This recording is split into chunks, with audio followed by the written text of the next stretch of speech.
Hello everyone, we're Louise, Palmour and Rachel Elmslie from the English for Academic Study Department at the University of Glasgow. And today we'll be discussing student and staff perspectives on presentation style and implications for fostering inclusive approaches to oral presentation assessment at UK universities. We'll first provide some background and the research questions, and then we'll give a summary of the oral presentation assessment criteria. We'll then present data that highlights some issues in inclusive oral presentation assessment related to use of prompts, English language, and non-verbal communication, and we'll finish with some key takeaways. The University of Glasgow's Learning Through Assessment framework states that inclusive assessments treat students equitably throughout the assessment and feedback process. Oral presentation assessments prominently feature in assessment suites across disciplines and are on the rise in UK universities.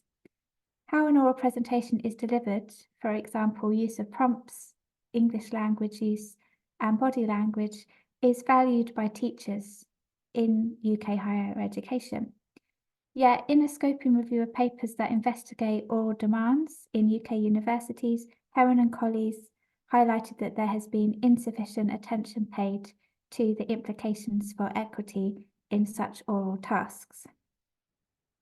This presentation is based on a larger project which addresses this gap by investigating student and teacher orientations towards presentation style at UK universities, and it explores inclusivity implications in particular.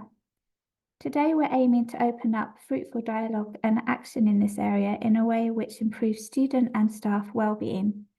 The research question this presentation addresses are: what do students and teachers look for and value related to presentation style in assessed oral presentations? And what do student and teacher expectations about presentation style imply for inclusivity in oral presentation assessment? In this presentation today, we're sharing data from two sites. One site was an MSc Health Sciences module and the other an International Relations undergraduate module.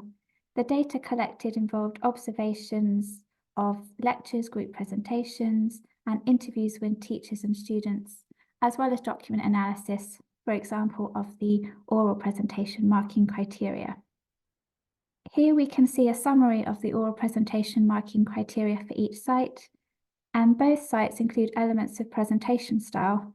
For example, style of delivery and quality of slides are assessed in the Health Sciences site, and visual aids and delivery are assessed in the International Relations site. But what do teachers and students value and look for in practice?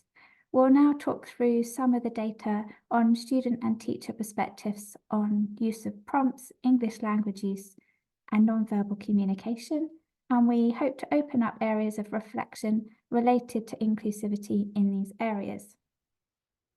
First, let's look at some examples of what students and staff value when using prompts.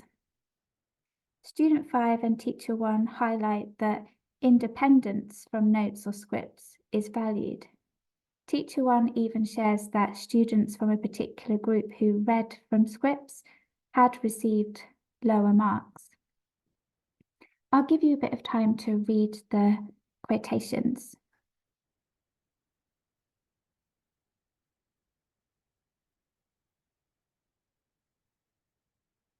This data might prompt us though to ask, can use of notes and scripts be important for students, perhaps for minimizing cognitive load? And can we be more flexible on the use of notes and scripts in oral presentations in situations? Students and teachers also spoke about the importance of slide design to a presentation being well received. Varying levels of support were offered across modules, and student 9, as you can see from the quotation on the slide, has had training at work and on some of her university modules, but she hasn't had training in others. So we might ask ourselves, is what is being assessed being taught consistently enough across modules and across the student body? Are we aware of and signposting students to training in slide design, for example? And how can we bridge any differences in presentation, experience, and training? How English language use is evaluated was an area that multilingual speakers of English highlighted in particular. They spoke about the added pressure speaking in a second or third or fourth language places on them. Student 6 also spoke about lack of clarity on expectations in oral assessment compared to written assignments. So from reading the quotation on the slide, have we got explicit guidance on how language is evaluated in our oral assessments? And have we considered how linguocultural diversity and diverse speaking styles and needs can be accommodated both for multilingual and monolingual users of English?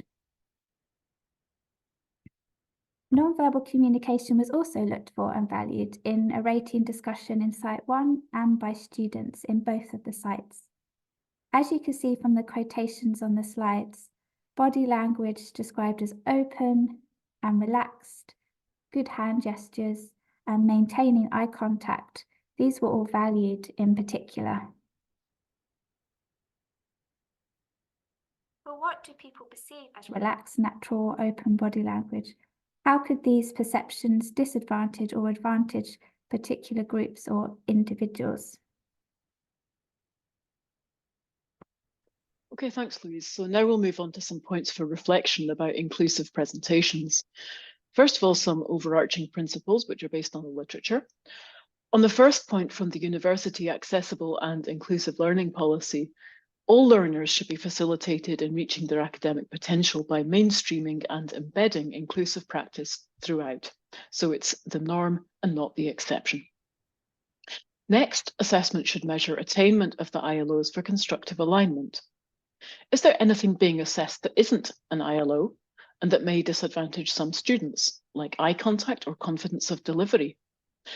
Can this be disregarded? A second principle is that all students should understand what's assessed, but not all students will know what is expected of them. So are they familiarized with presentation assessment criteria? On the third point, what's assessed should be achievable by all students. For example, are students penalized for less confident delivery when this isn't going to be achievable for some of them? So basically, are we being inclusive of individual differences? With these principles in mind, for example, if use of prompts isn't assessed because it's not an ILO, could students present from scripts without penalty? Could they be referred to advice on effective design and use of prompts so they're better able to communicate what is assessed in the presentation, thereby making attainment more achievable for everyone? Moving on to language. Transparency on whether and how language is assessed helps all students to prepare effectively. In a diverse institution, we also speak in different ways. So can students consider how their English, so that means, for example, Glasgow English, Indian English, Chinese English, will be understood by others and focus on intelligibility as they prepare? So, for example, faster speakers might slow down. We might use slides to aid communication. We might check pronunciation of key words, or that cultural references are likely to be understood by peers from different cultures. So the accommodation is two ways between listeners and speakers. Non-verbal communication and confidence can engage the audience where this is an ILO, but individual assessors have different preferences and this can lead to bias. So can we make students aware that they can engage the audience in different ways to play to their individual strengths? For example, they might use questions, voice, visuals. They might show stance or use humor where appropriate. Moving on to some general points, students and teachers in the study reported that practice opportunities improve well-being and assessment outcomes. Grieve and colleagues recommend small group workshops for individualised feedback, and these can help to address these issues. So can references also to the universities or external resources on presentations be signposted to students?